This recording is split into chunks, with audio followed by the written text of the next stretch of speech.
अध्याय 9 और Indrajit study point में आप सभी का स्वागत है। अध्याय 9 चैप्टर नंबर 9 में हमको पढ़ना है दो पृष्ठभूमियाँ, भारतीय और अंग्रेजी। उससे पहले मैं बता दूं, जो आपको ये क्यूआर कोड स्कैनर जो दिख रहे हैं, जैसे आप अपने फ़ोन से उसको सर्च करोगे, स्कैन करोगे, तो इस चैप्टर की डिटेल्स आपको मिलेंगे और ये बुक आपको कहाँ मिलेगा उसकी लिंक डिस्क्रिप्शन में दिए गए हैं। आप जाओ और एप्लीकेशन डाउनलोड करके इस बुक को भी डाउनलोड कर सकते हो पीडीएफ रूप में। तो चलो बिना समय गंवाए शुरू करते हैं अपनी पढ़ाई। और जिसको इसको नहीं करनी है वो भी पढ़ाई कर सकता है, क्योंकि हम पढ़ा रहे हैं। दो पृष्ठभूमियाँ, भारतीय और अंग्रेजी। भारत में अगस्त सन 1942 में जो कुछ हुआ वह आकस्मिक नहीं था, और भारत में सन 1942 में जो भी हुआ था वह आकस्मिक नहीं हुआ था। मतलब वो कोई चमत्कार नहीं था, वो हम लोगों ने किया था। ठीक है, वह पहले से जो बहुत कुछ होता आ रहा था उसकी चरम प्रतिनिधि थी, और जो हम लोगों ने किया था उसका फल था। इसके बारे में आक्षेप, आलोचना और सफाई के रूप में बहुत कुछ लिखा जा चुका है और बहुत सफाई दी जा चुकी है। फिर भी इस लेखन में से असली बात गायब है, क्योंकि इनमें एक ऐसी चीज को केवल राजनीतिक पहलू से देखा गया जो राजनीति से कहीं अधिक गहरी थी। इन सबसे पीछे वह तीव्र भावना बच रही थी कि चाहे कुछ हो जाए, यह राज्य अब बर्दाश्त नहीं होगा। मतलब ये राज्य अब बर्दाश्त नहीं किया जा सकता है। अब हिंदुस्तान के सभी लोगों ने सोच लिया था, अब चाहे कुछ भी हो जाए, ये ब्रिटिश राज्य बर्दाश्त नहीं किया जा सकता है। मरेंगे, हजारों गोलियां चले, तोपे चले, कुछ भी चले, लेकिन हम मरेंगे तो मरेंगे, लेकिन आज़ादी पाकर रहेंगे। बस यही इच्छा अपने अंदर पैदा कर लो। तबीयत खराब होगा तो होगा, गिरेंगे तो गिरेंगे, पिटाएंगे तो पिटाएंगे, पढ़ेंगे तो पढ़ेंगे, पढ़ने से कोई नहीं रोक सकता।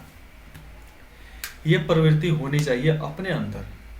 चाहे कुछ भी हो जाए दुनिया में, आंधी आए, तूफान आए, पताल आए, गर्मी आए, बरसात आए, ठंडा आए, आग बरसे, लेकिन पढ़ेंगे तो पढ़ेंगे। पढ़ना बैठ गए तो बैठ गए, उसके बाद से हिलने वाले नहीं है। ठीक है। व्यापक उथल पुथल और उसका दमन, और किस तरह उथल पुथल का माहौल था और किस तरह ब्रिटिश सरकार का दमन हुआ। ठीक है। जनता की ओर से अकस्मात असंगठित प्रदर्शन और विस्फोट, जिनका अंत हिंसात्मक संघर्ष और तोड़ फोड़ में होता था। जबरदस्त और शक्तिशाली हथियारबंद सेनाओं के विरुद्ध भी लगातार चलते रहे। और फिर से बताता हूँ, और यहाँ के जितने भी जनता थी उन पर अकस्मात संगठन, एक ऐसा संगठन तुरंत बनाया गया जिसके बारे में किसी को नहीं पता था। तुरंत बन गया, बनाया नहीं गया था, बन गया। हजारों लोग आकर मिल गए उससे कि नहीं, आज़ादी आज़ादी आज़ादी तो आज़ादी। फिर एक प्रदर्शन हुआ, विस्फोट हुआ, जिसका अंत हिंसात्मक संघर्ष था। हिंसा भी करेंगे, तोड़फोड़ भी हुआ, जबरदस्त शक्तियां भी शामिल थी उसमें। हथियारबंद सेना के विरुद्ध लगातार चलते रहे। और इधर से हम लोग बिना हथियार के, हाथ में होते थे चाकू, छुरी, बंदूक भी होता था, और उसके बाद से बहुत सारे तलवार, हथियार, फारसा, बांसुकी, कुल्हाड़ी, टांगा, ऐसे भी हथियार हुआ करते थे। लेकिन उधर के लोग हथियार बंद थे, सेना के पास बंदूक था, तोप था, तुरंत आक्रमण करते थे। लेकिन फिर भी मरेंगे तो मरेंगे, मार कर मरेंगे। बस यही जुनून जो होता है ना शरीर में, वो आग लगा देती है संसार में। इससे जनता की भावनाओं की तीव्रता का पता लगता था। यह भावना उनके नेताओं की गिरफ्तारी से पहले भी थी, लेकिन इन गिरफ्तारियों और उसके बाद अक्सर होने वाले गोलीकांड ने जनता के क्रोध को भड़का दिया। और देखो, ये गुरूर, ये गुस्सा तो पहले ही तीव्र थी, लेकिन जब उनके नेताओं की गिरफ्तारी चालू हो गई, गोली कांड बार बार होने लगे, तो ये क्रोध जो था ना, भड़क गया। इतना ज्यादा भड़का कि उसके आग में सारे अंग्रेज आ गए। आगे देखते हैं। वे इतने क्रोधित और उत्तेजित थे कि चुप नहीं बैठ सकते थे। ऐसी परिस्थितियों में स्थानीय नेता सामने आए और कुछ समय के लिए उनका अनुसरण किया गया। और कुछ स्थानीय नेता थे जिनका बात मानकर उन्हें छोड़ दिया गया, लेकिन उन्होंने भी जो निर्देश दिए वे काफी नहीं थे, और उनकी भी बात ना मानकर अपने मूल रूप में यह एक सहज जन आंदोलन था। और उस समय जन आंदोलन चालू हो गया था। पूरे भारत में सन 1942 ईस्वी में युवा पीढ़ी ने, विशेष रूप से विश्वविद्यालयों के विद्यार्थियों ने, हिंसक और शांतिपूर्ण दोनों तरह की कार्यवाहियों में बहुत महत्वपूर्ण काम किया। और उस समय की युवा शक्ति जो थी, वो हिंसा भी की और शांतिपूर्ण दोनों तरीके से कार्रवाई किए, क्योंकि दोनों महत्वपूर्ण था, एक नहीं।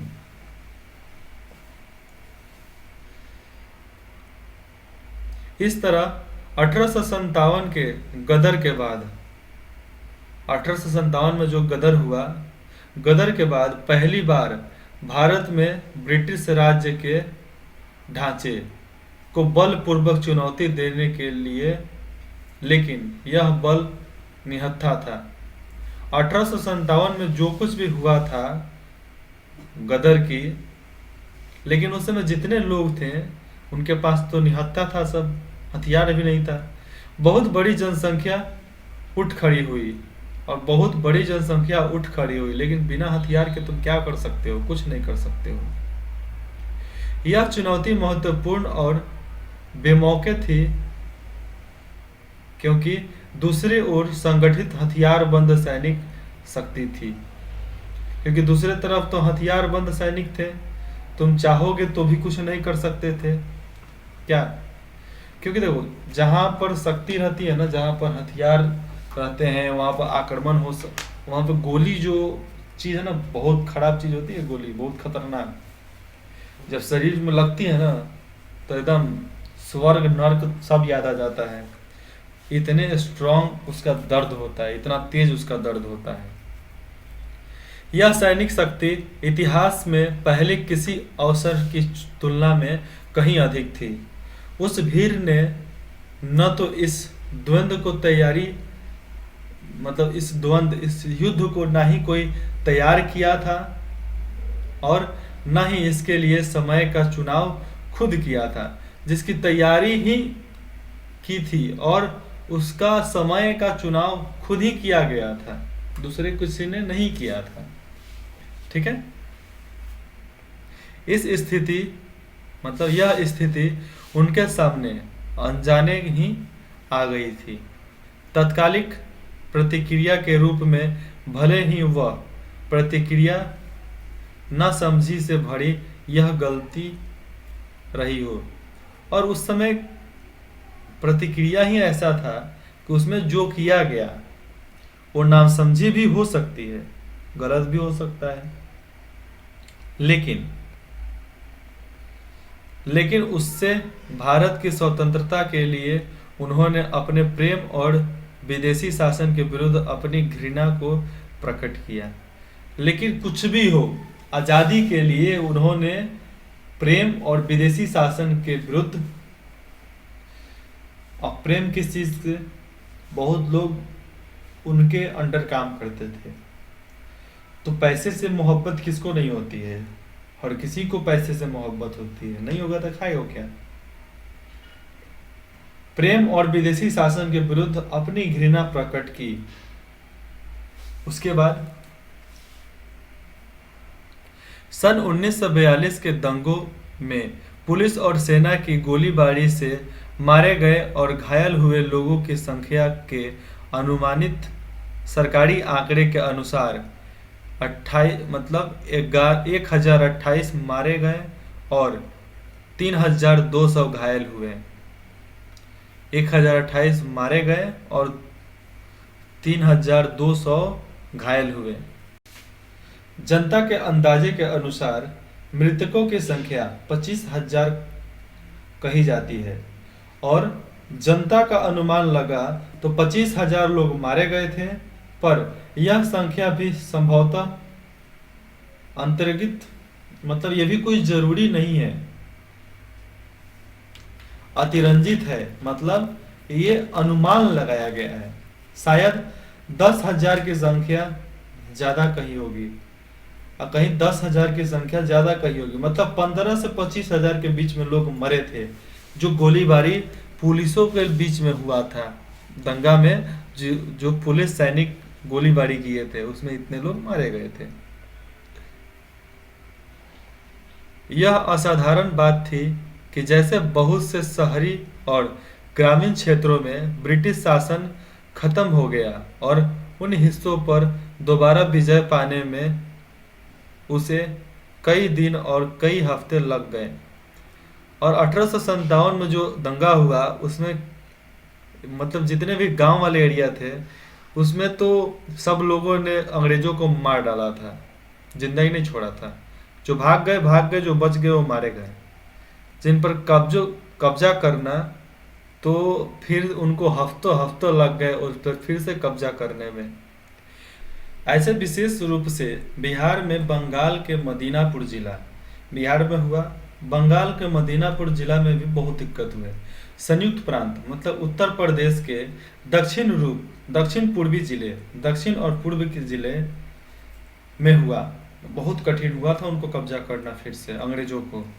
यह बात ध्यान देने की है कि संयुक्त प्रांत के बलिया जिले में जिसे दोबारा जीतना पड़ा था, बलिया जिले को दोबारा जीतना पड़ा था भीड़ के खिलाफ। शारीरिक हिंसा या लोगों को चोट पहुंचाने की कोई गंभीर शिकायत नहीं है और बलिया जिले में कब्जा किया जिसमें कोई भी शिकायत नहीं थी, कोई गंभीर रूप से घायल हो, चाहे किसी के साथ शारीरिक हिंसा की गई हो। बलिया जिले वाले तो आसानी से मिल गए, जैसा इस बुक में लिखा गया है।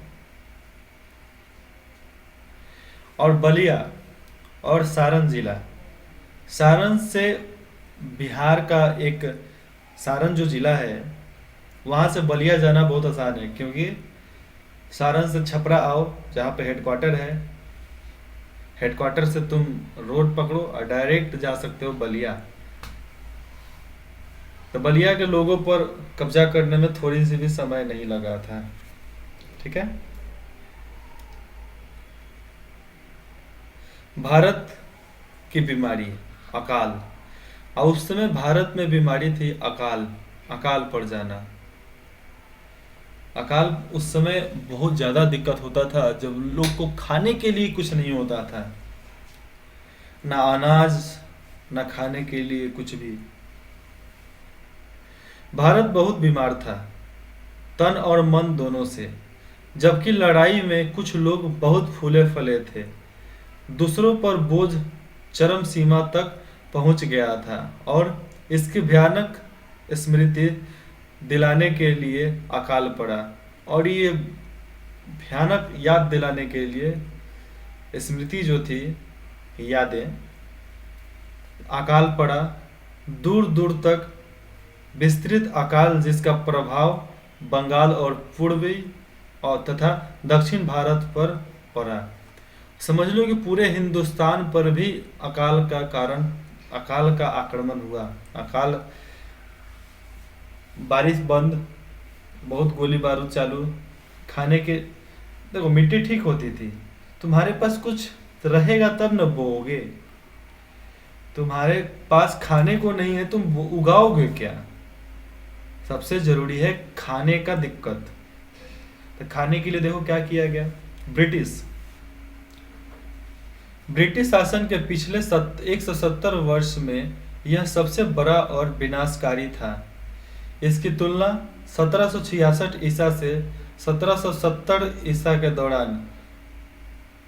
ईस्वी के दौरान बंगाल और बिहार के उन भयानक अकालों से की जा सकती है जो ब्रिटिश शासन की स्थापना के आरंभिक परिणाम थे। और बंगाल और बिहार ये ब्रिटिश शासन के आरंभिक स्थान थे।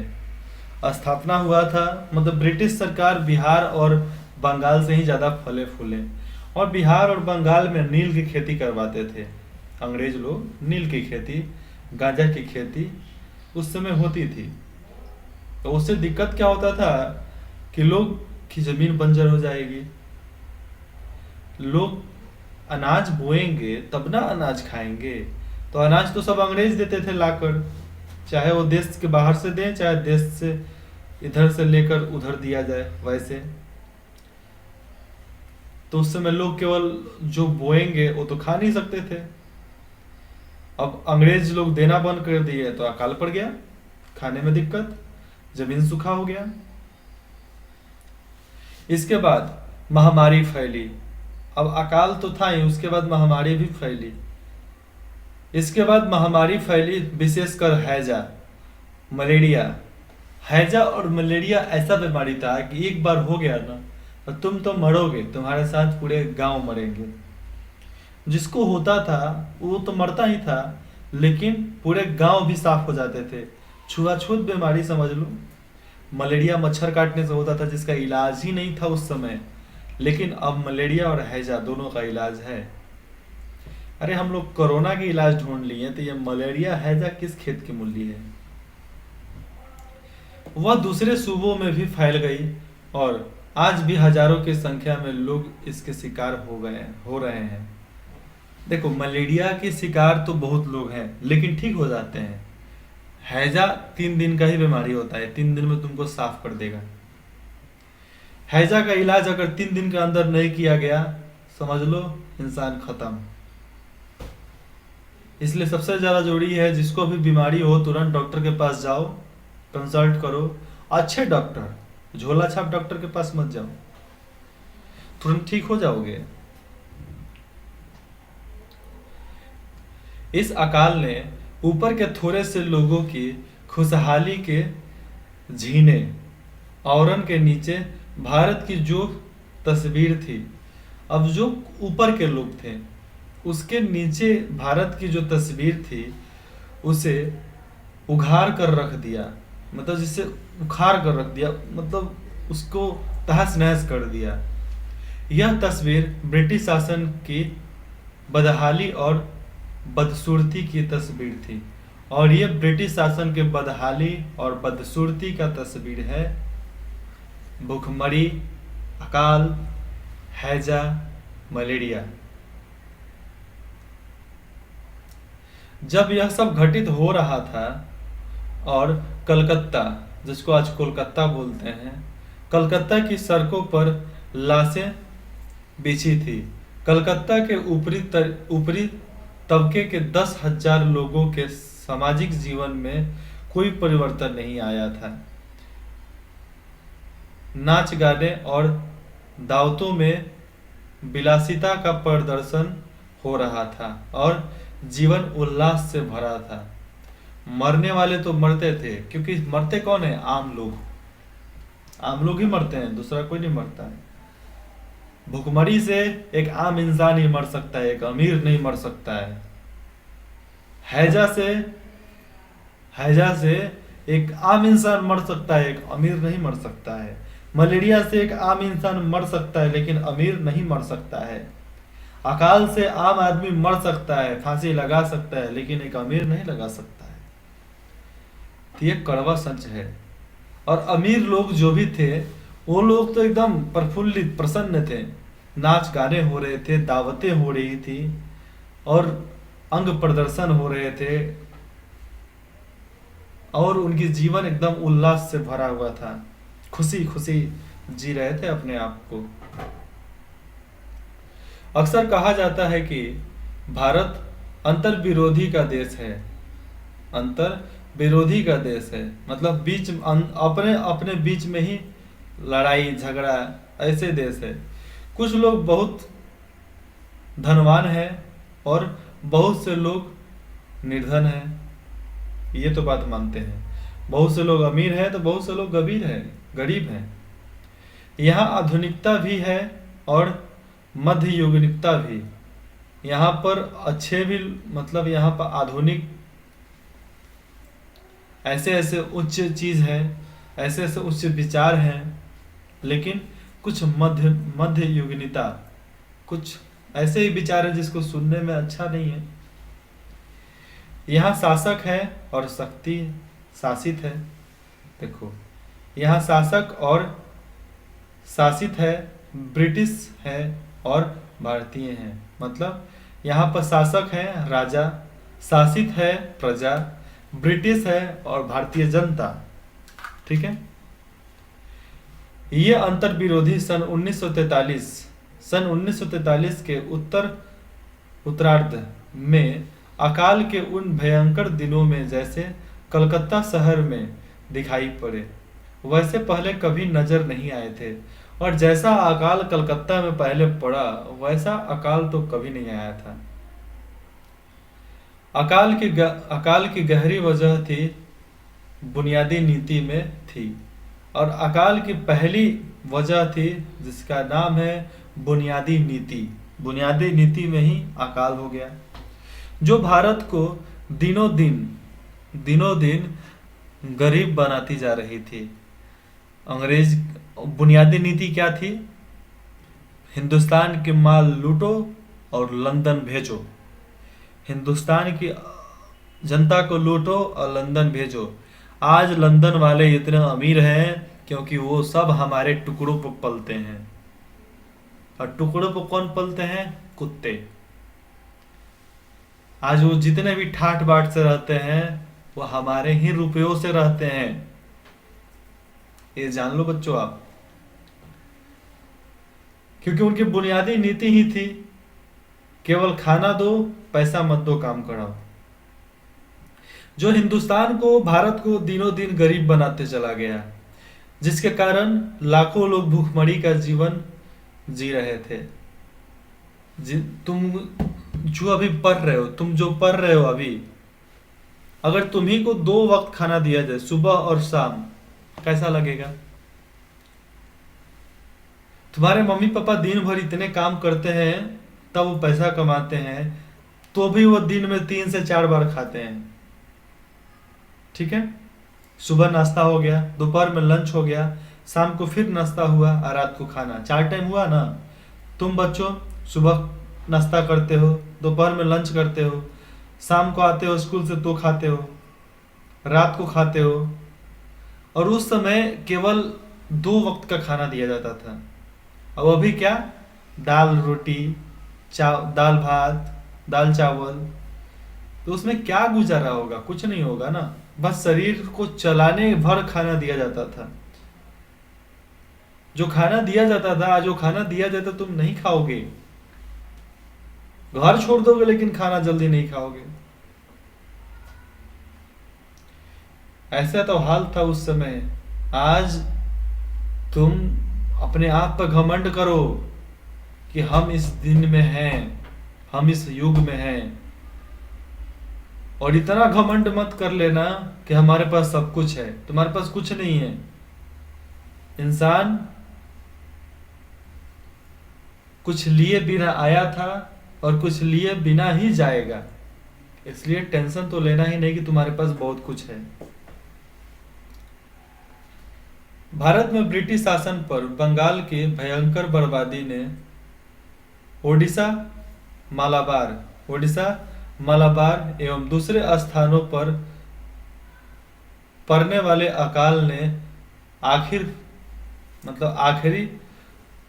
फैसला दे दिया। और बंगाल का जो भयंकर बर्बादी हुआ, और उड़ीसा का मालाबार दूसरा स्थान था। वो वहां पर जब अकाल हुआ तो आखिरी फैसला दे दिया। पर जब वे जाएंगे तो वे क्या छोड़ेंगे? जब अंग्रेज चले ही जाएंगे तो छोड़ेंगे क्या? 3 वर्ष पहले मृत्यु शैया पर पड़े टैगोर के सामने यह चित्र उभरा था। और 3 साल पहले मृत्यु शैया पर पड़े टैगोर के सामने यह चित्र उभरा। लेकिन वे कैसे भारत छोड़ेंगे? वो जब मर रहे थे तो उनके दिमाग में यही था, कैसे भारत छोड़ूं, भारत को बिना बदले मैं कैसे छोड़ूं। कितनी नग्न दुर्गति थी यहाँ की। मतलब कैसा अजीब सा माहौल था हिंदुस्तान का। अंत में उनके सदियों पुराने प्रशासन की धारा सूख रही थी। सूख जाएगी तो वे अपने पीछे कितने कितने कीचड़ और कचरा छोड़ेंगे। और जो उनकी भूख की धारा जो है वो सूख जाएगी तो अपने पीछे कितने कीचड़ और कचरा छोड़ कर जाएंगे। लेकर तो नहीं जाएंगे ना। उसके बाद देखते हैं भारत की सजीव सामर्थ, भारत का जो सजीव सामर्थ था उसके बारे में। अकाल और युद्ध के बावजूद प्रकृति अपना कायाकल्प करती है, बदलाव करती है और कल के लड़ाई के मैदान को आज फूलों और हरी घास से ढक देती है। मनुष्य के पास स्मृति का विलक्षण गुण होता है, मतलब याद करने का गुण होता है। वह कहानियों और यादों से निर्मित अतीत में बसता है और वो सब कहानियों और यादों के वजह से अतीत में हिस्ट्री को ही चाहते हैं, हिस्ट्री को ही जानते हैं। इतिहास या वर्तमान इससे पहले कि हमें उसका बोध हो अतीत में खिसक जाता है और जब तक हमें उसका एहसास होगा तब तक वो अतीत में खिसक जाता है। आज जो बीते हुए कल की संतान है, खुद अपनी जगह अपनी संतान आने वाले कल को दे देता है। मतलब नहीं समझे? फिर से समझा देता हूं। देखो, आज जो बीते हुए कल की संतान है, मतलब आज जो बीत गए, जो कल की संतान है, बच्चे, खुद अपनी जगह अपनी संतान। मतलब आज देखो हम हैं, पीछे समझाते हैं, मेरे दादाजी, फिर उन्हीं के जगह पे आ गए मेरे पापा। अब मेरे बच्चे होंगे तो वो दादा बन जाएंगे। तो होगा क्या कि वो अपने स्थान पे अपने संतान को रख दिए, आने वाले कल को दे जाते हैं। और उन्होंने जो किया वो अपने लिए नहीं, आने वाले कल को दे जाते हैं। तो आपके पापा इतना मेहनत कर रहे हैं तो वो कल आपको देकर ही जाएंगे, लेकर कुछ नहीं जा सकते ना। हम भी पढ़ा रहे हैं, हमने भी आपको ज्ञान दिया, क्योंकि हम भी आपको देकर ही जाएंगे। इस वीडियो में दे, इस पार्ट में दे, अगले पार्ट में दे, अगले पार्ट में दे, चाहे उसके अगले पार्ट में दे। ठीक है। कमजोर आत्मा वाले कमजोर आत्मा वाले समर्पण कर देते हैं और वे हटा दिए जाते हैं। और जो लोग समर्पण करते हैं उनको हटा दिया जाता है, लेकिन बाकी लोग मशाल को आगे ले चलते हैं। मतलब जीवन को आगे ले चलते हैं और आने वाले कल के मार्गदर्शकों को सौंप देते हैं। और आने वाले कल के जो मार्गदर्शक होते हैं उनको सौंप देते हैं। लो भाई, अब तुम ही संभालो, हमसे अब नहीं होगा, अब तुम ही करो।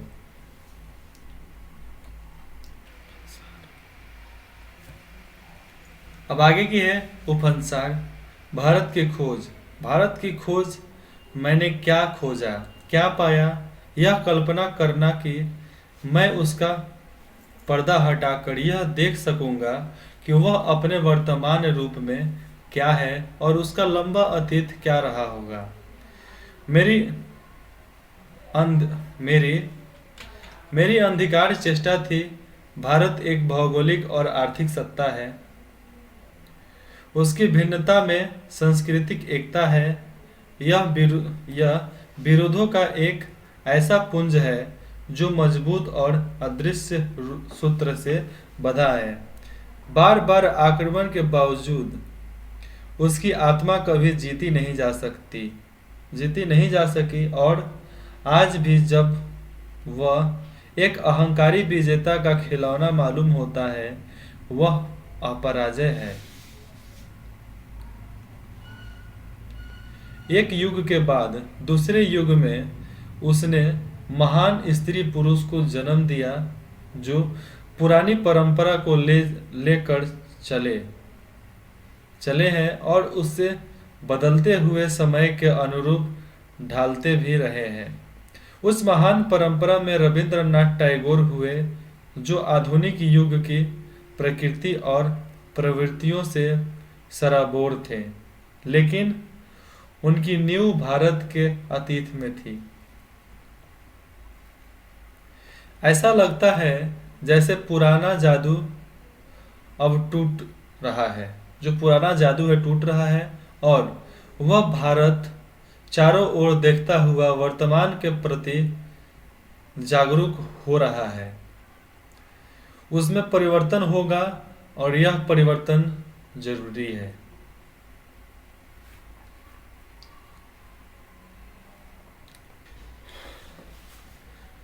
फिर भी वह पुराना सम्मोहन बना रहेगा और उसकी जनता के हृदयों को बांधे रखेगा। हमें भारत में अतीत और सुदूर की खोज में देश के बाहर नहीं जाना है। हमारे अपने पास उसकी बहुतायत है। अगर हम विदेशों में जाते हैं तो केवल वर्तमान की तलाश में। यह तलाश जरूरी है, क्योंकि उससे अलग रहने का अर्थ है पिछड़ापन और क्षय। जीवन अधिक अंतर्राष्ट्रीय होता जा रहा है। इस आने वाले अंतर्राष्ट्रीयतावाद में हमें अपनी भूमिका निभानी है। इस उद्देश्य की पूर्ति के लिए हमें यात्राएं करनी है, औरों से मिलना है।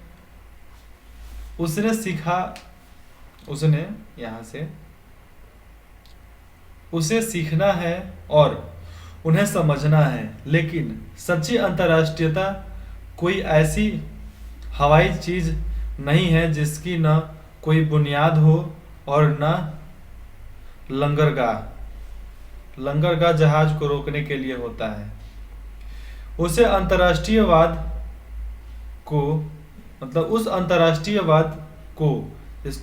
उस राष्ट्रीय संस्कृति से बाहर निकलना है, और आज वह स्वतंत्रता, समानता और सच्ची अंतर्राष्ट्रीयता के आधार पर ही उन्नत कर सकता है। हम किसी मामूली देश के नागरिक नहीं हैं। हमें जन्मभूमि पर अपने देशवासियों पर, अपनी संस्कृति और परंपराओं पर गर्व है। यह गर्व उसकी ऐसी रोमांचक अतीत के लिए नहीं होनी चाहिए जिससे हम चिपटे रहना चाहते हैं। न ही अपने ढंग से भिन्न औरों से ढंग को समझने में इससे कोई कठिनाई नहीं होनी चाहिए। इसके कारण हमें अपनी कमजोरियों और असफलताओं को भी कभी नहीं भूलना चाहिए। न ही उनसे छुटकारा पाने की हमारी इच्छा कुंठित होनी चाहिए। इन सबसे अलग होना है ना।